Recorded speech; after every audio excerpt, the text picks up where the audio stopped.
One of the Beatitudes of Jesus in the Sermon on the Mount says, "Blessed are the pure of heart, for they shall see God." On this day that we celebrate the Immaculate, or the pure heart of the Blessed Mother, I am inclined to believe that the very first person who saw God in the human Jesus was no less than his own mother. But as St. Luke tells us in today's Gospel, she kept all of these in her heart. But first, let me tell you a story related to this Gospel reading, which is known to Catholics as the fifth joyful mystery, the finding of Jesus in the temple.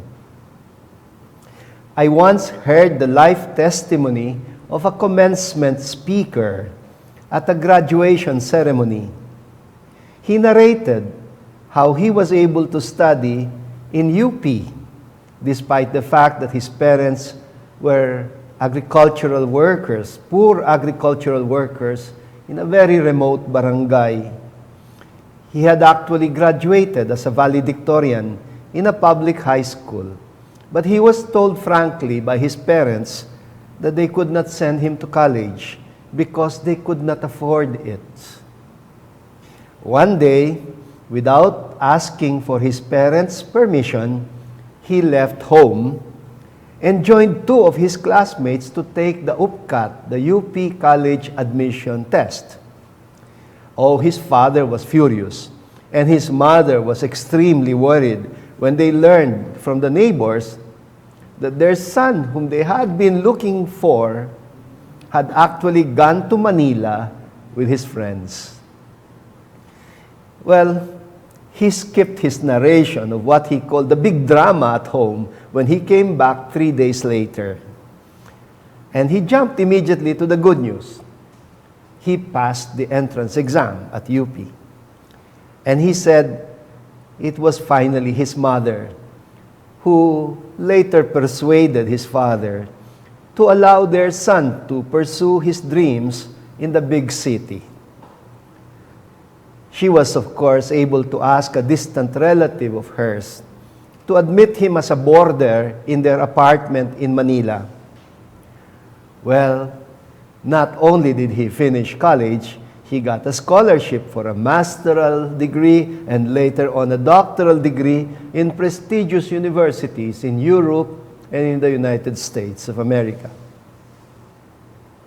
As I think of what Jesus did in today's gospel, I have a feeling that we are dealing with something similar. Luke begins the story by saying that every year they went to Jerusalem, the big city, for the feast of the Passover, as was their custom.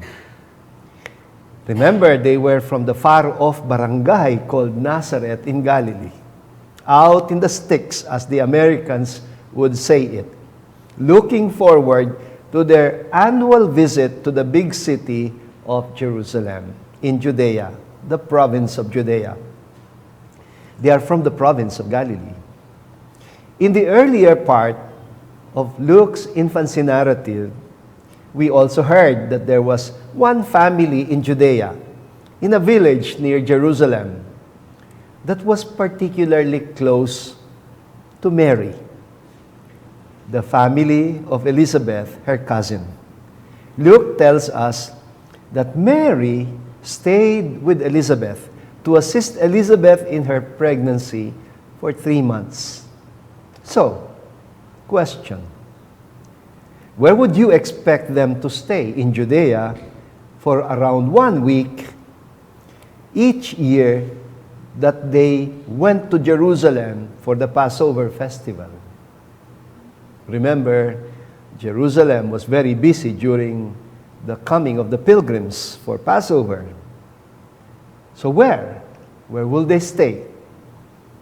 Where else if not in the home of Jesus' uncle Zechariah and auntie Elizabeth? Jesus must have looked forward to these yearly pilgrimages to the big city, like most patriotic boys, wanting to see a big city. Also, perhaps in order to be with his cousin John, who was only 6 months older than he, according to St. Luke. I imagine Jesus also looking forward to sitting in the classes of John in the rabbinical school in Jerusalem, run by highly educated Pharisees. Remember, the father of John was a temple priest in Jerusalem, quite influential. I'm sorry, but I keep using the word imagine because I have a very fertile imagination. In fact, I am launching a book on July 10, this coming July 10, entitled Yeshua, the Son of Man, which I call a collection of stories read between the lines of the Gospels and subtitled The Role of Imagination in Biblical Interpretation. I think you cannot interpret the Bible well without a rich imagination. And one of the stories there is precisely this scene that we read today on the finding of Jesus in the temple. Now back to that commencement speaker. I think like that commencement speaker I told you about, Jesus was also dreaming of studying in the schools, in the higher rabbinical schools, in the big city of Jerusalem. But then, of course, he was aware that his father, Joseph, preferred to have him stay in Nazareth so that he could train him in carpentry. So what did Jesus do? He stowed away, and he went missing for 3 days while his parents desperately looked for him everywhere. Kita nyo, may pagkapasaway din si Jesus. Luke says, when he was found, he went down with them to Nazareth and remained obedient to his parents. You know, when you're asking for something, you have to be obedient.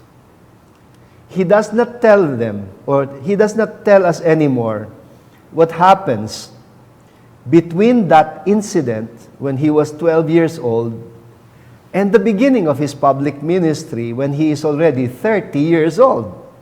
What a big gap. So what happened during the 18 years in between the infancy and the public ministry?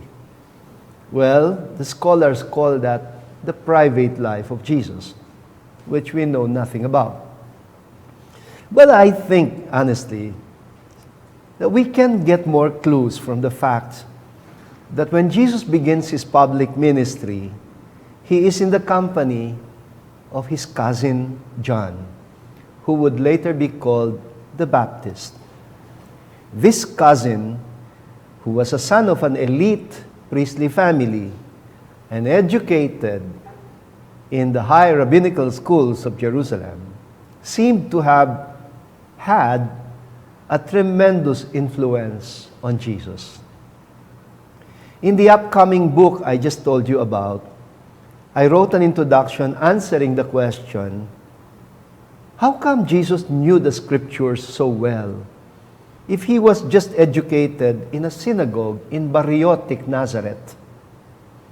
Of course, you will say, why should you be wondering about that? He was the Son of God, wasn't he? Yes, okay.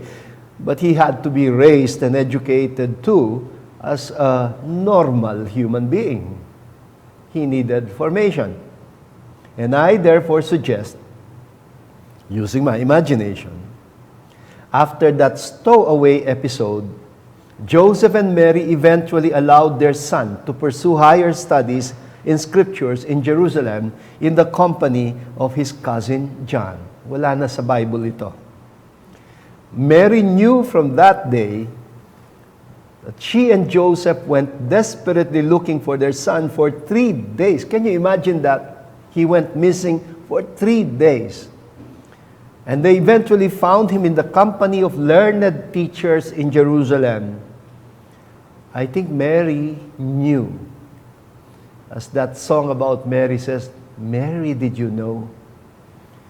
I think Mary knew that their son was called for higher things. After all, if Jesus really wanted to study in Jerusalem, they couldn't trust him to Uncle Zechariah and Auntie Elizabeth. And he had cousin John as companion. And so Luke makes us imagine how Jesus had been influenced by his cousin John, this renegade cousin who refused to follow his father's footsteps as a priest. Instead of becoming a priest like his father Zechariah, John would become an activist in the Judean desert, challenging the status quo, calling for change, a change of heart, and proclaiming the coming of the kingdom of God, for which he would be beheaded by Herod Antipas. You see, these two boys would grow into men, immersed in the sacred scriptures, but assertive enough not to be programmed into the kind of biblical interpretation that was being promoted by the Pharisees and the Sadducees in Jerusalem. These groups that had become so corrupt. These two cousins would follow the same scriptures, but they would create a different path and change the course of history. But of course, we know they would both die a violent death. Well, Luke says Mary was actually the one who confronted Jesus when she and Joseph had found him in the temple. Remember what she said? Son, why have you done this to us? Your father and I were very worried while searching for you. But Jesus dared to answer them. And remember what he said? Why were you looking for me? Did you not know that I must be in my Father's house? And Luke tells us they did not understand his answer. And the last line says, as for his mother, Mary, she kept all these things in her heart. Hey, this is the woman to whom Elizabeth cried out in a loud voice, "Oh, how blessed are you among women, and blessed is the fruit of your womb." And Elizabeth also said later, "And blessed are you who believed that what was spoken to you by the Lord would be fulfilled." Well, Mary could see the fulfillment of God's promises in her son, Jesus, because she kept things in her heart and she saw things through her heart. How blessed indeed are the pure of heart, for they shall see God.